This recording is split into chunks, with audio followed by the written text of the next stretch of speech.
नमस्कार, मैं हूं आपके साथ प्रेरणा कौशिक और आप देख रहे हैं एनबीटी इंटरनेशनल। ऑस्ट्रेलियन गवर्नमेंट ने देश में चल रहे फॉल्स एजुकेशन इंस्टीट्यूट के खिलाफ एक बड़ा कदम उठाया है, जिससे वीजा धोखाधड़ी का एक बड़ा मामला सामने आया है। दरअसल कुछ इंडियन इंटरनेशनल स्टूडेंट्स ने खुले तौर पर एडमिट किया है कि उन्होंने इन फर्जी संस्थानों का इस्तेमाल अवैध रूप से काम करने के लिए किया है और साथ ही साथ परमानेंट रेजिडेंसी की कोशिश की है। दरअसल अगस्त 2023 में सरकार ने 150 फेक एजुकेशन प्रोवाइडर्स को बंद कर दिया और 140 अन्य को भी चेतावनी जारी की है, जिन्हें वीजा फैक्ट्री भी कहा जाता है। शिक्षा मंत्री जेसन ने इस दौरान कहा कि इंटरनेशनल एजुकेशन एक प्रीशियस नेशनल एसेट है।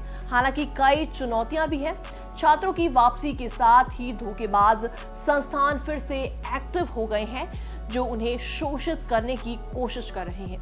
ये फर्जी कॉलेज छात्रों के वीजा सिस्टम में मौजूद खामियों का फायदा उठाते हैं और इन कॉलेजों में असल में कोई वास्तविक कोर्स नहीं होता, बल्कि ये छात्रों को काम करने के लिए अधिकार देने के लिए बनाए गए हैं।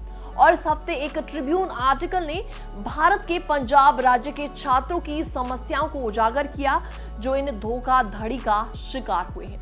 छात्रों ने बताया कि उन्होंने शिक्षा पाने के बजाय इन कॉलेजों में दाखिला लिया ताकि वो बिना किसी रुकावट के काम कर सके।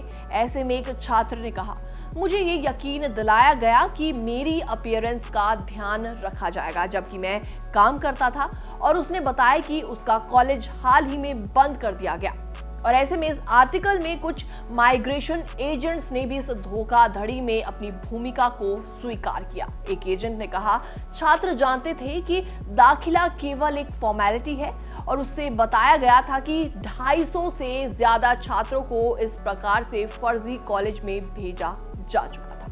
ये कार्रवाई मार्च 2023 की निक्सन समीक्षा के बाद की गई, जिसमें हायर रिस्क वाले वोकेशनल एजुकेशन प्रोवाइडर्स को वीजा धोखाधड़ी के मुख्य खिलाड़ी के रूप में पहचाना गया था। अल्बनीज सरकार ने इस धोखाधड़ी पर काबू पाने के लिए कड़े नियम लागू किए हैं, जिनमें वीजा एप्लीकेंट्स के लिए वित्तीय आवश्यकताओं को बढ़ाना और इल्लीगल इंस्टीट्यूशंस को सस्पेंड करने के लिए नए कानूनी अधिकारों का इस्तेमाल करना शामिल है।